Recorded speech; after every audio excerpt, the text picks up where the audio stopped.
Welcome to Chillin' 101. We hope this video helps. You begin by changing the file association so PDFs open where you want. Open Settings, go to Apps, then Default Apps. Once there, search PDF in the list. Select your preferred PDF viewer from the choices, Adobe Reader, another app, or a lightweight reader, and click the option to set it as default. Make sure to confirm any prompts.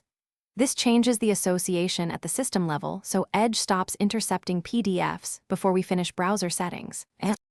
Once the system default is set, you must stop Edge itself from previewing PDFs. Open Edge, go to Settings, then Cookies and Site Permissions. Scroll down to PDF Documents. Toggle on the option labeled Always Download PDF Files so Edge will no longer open them inline.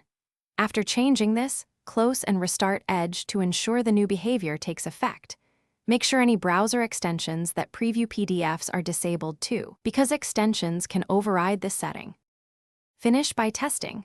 Open a PDF from File Explorer and from a web download.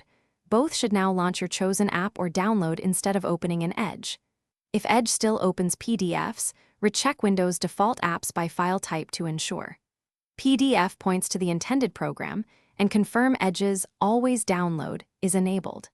As a troubleshooting tip, temporarily disable any PDF preview extensions or clear file association cache. Then repeat the default app step and restart the computer to force the change. Thanks for watching. Consider subscribing if we helped you.